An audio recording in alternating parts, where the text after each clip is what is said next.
Like and subscribe and click the bell icon to get new video updates.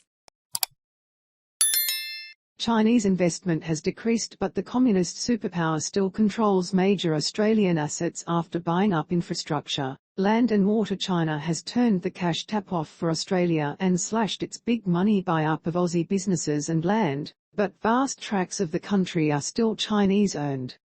The communist superpower last year spent 28 times less in Australia than at its peak, investing just $815 million in 2021. Compared to the $22.5 billion plus it splurged in 2008.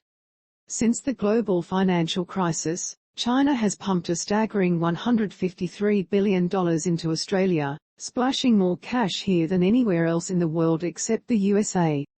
The Chinese have snapped up a key port, mines, agricultural land, dairy processors, valuable real estate, state-sponsored schools, plus water and energy companies.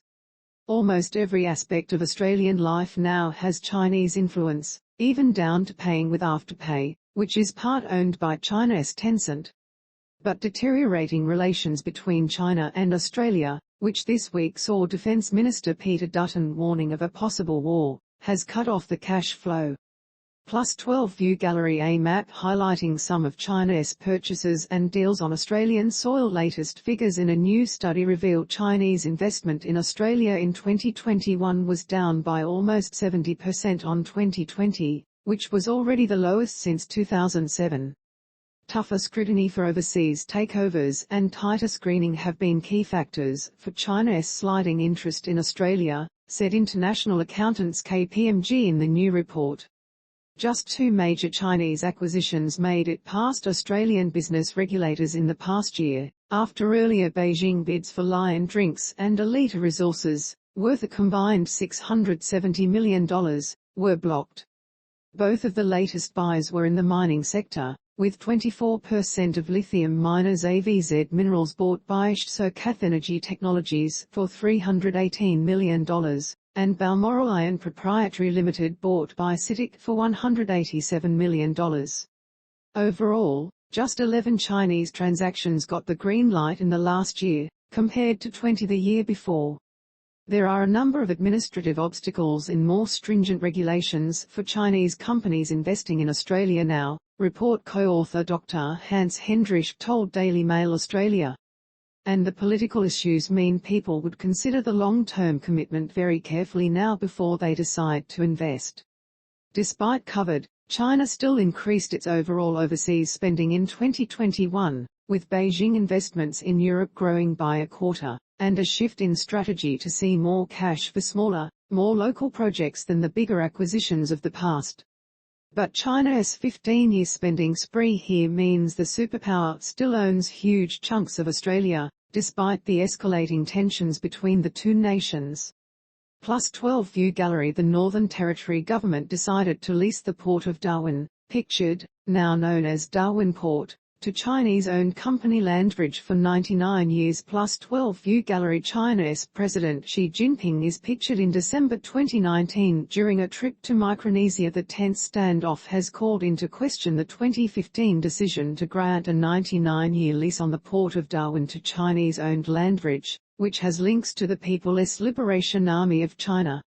The controversial $500 million deal is said to be legally locked in and cannot be undone, which raised the ire of then U.S. President Barack Obama. But Prime Minister Scott Morrison insisted last month the government could not have blocked the sale of the lease. There was no authority for the federal government to reject, approve anything in relation to the leasing of that asset, he told Parliament. The deal at the time was outside the remit of the Foreign Investment Review Board, which has since had its powers increased to become more of a watchdog body. Northern Territory Labor MP Luke Gosling said the lease is a concern because all Chinese companies, even those privately owned, are still accountable to Beijing. He said the deal was less about business and more about Chinese strategic interests, and the superpower's notorious Belt and Road Initiative. The Global Development Plan is a key policy of President Xi Jinping, and China aims to build and own infrastructure in as many countries throughout the world as possible to increase those nations' dependence on China. Plus 12 View Gallery. The controversial $500 million Darwin Port deal was called into question at the time by then U.S. President Barack Obama. Pictured, Port of Darwin. Smaller third world countries are often tempted to sell their land and their sovereignty in return for big money deals offered by Beijing. Yuan-T hear the government say this openly for obvious reasons. It oversaw the sale, but the 2015 lease of Darwin Port was part of the Belt and Road Initiative, Mr. Gosling said. Chinese companies are also the largest holders of Australian water, setting inflated prices that local farmers struggle to afford. A report on foreign